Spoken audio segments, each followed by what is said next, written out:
Most people believe that mental disorders are rare and only happen to someone else.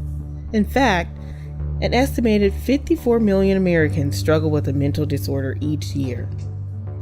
Most families are not prepared to cope with learning that their loved one has a mental illness or substance use disorder. It can be physically and emotionally trying, and can make us feel vulnerable to the opinions and judgments of others. If you believe you or someone you know may have a mental or emotional problem, or are experiencing negative consequences due to drug or alcohol use, it's important to remember there is hope and help. Jean McCracken, Executive Director of the Stonegate Arts and Education Center in Bedford, Indiana, comments on the need for treatment for those struggling with mental health and addiction. These unfortunate people, both mental health and drugs, need treatment. They need help. They're not there because they want to be. Oh, they might have taken that first step, but I'm sure many of them, if they could, would back up right now to the very beginning before that ever started. Knowing how to navigate mental health and substance use services is important for people to live healthy lives. Sometimes it can be difficult to know where to begin. Mental illness causes disturbances in thoughts and behaviors, resulting in an inability to cope with life's ordinary demands and routines. Some of the more common disorders are depression, bipolar disorder, dementia, schizophrenia, and anxiety disorders. Symptoms may include changes in mood, personality, personal habits, or social withdrawal. Karina Hayes, Program Director of Becky's Place in Bedford, Indiana, makes it a point to observe her residents for symptoms like these. If we notice that they are maybe like 1 minute they're really, really happy, and then the next day they're laying in bed all day. If we're seeing patterns like that, especially like mood changes, behavioral changes, then one of the things that we do is we automatically will just talk to them and ask them, hey, we noticed that, your moods are changing. Would you like to, see somebody? Do you have a therapist? Have you ever been in therapy? A lot of times they've already have been in therapy, but we really encourage them to get an application either from like Serenity Now or Centerstone, just to see if they can, go see a therapist and see if they need to, that will be like a continuing service when they leave here. Substance use can become a problem when use results in impairment in daily life or noticeable distress. Karina talks about a local recovery program called Celebrate Recovery.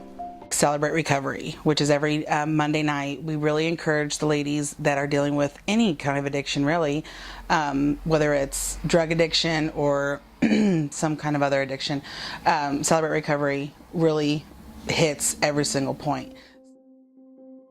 Living in a small community, some people may have a hard time trusting that their information is private. There are multiple regulations and laws in place to protect individuals' private information. Most places give you the power to release your information only to the agencies and people you decide. Those are called Releases of Information, or ROIs. Kayla Maloan, a counselor at Groups, a recovery center in Bedford, Indiana, shares their intake process, which includes releases.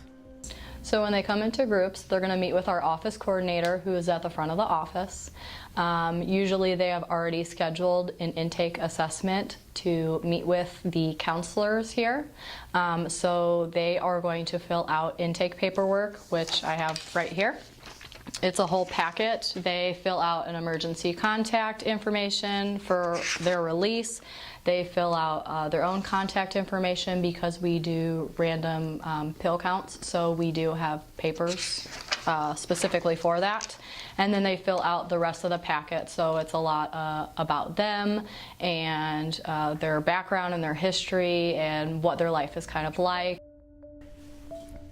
Groups, Centerstone, and Serenity Now are just a few resources that Lawrence County has to offer. The Lawrence County Community Resource Guide includes mental health and recovery resources and can be found online at HoosierUplands.org. Jean believes it's up to the community to help those struggling with mental health and addiction. It's up to us to help support them in overcoming those afflictions. So I think God would indeed want us to help them. They're down on their luck. I fear that they just don't remember what it was like to even feel happy. Just happy.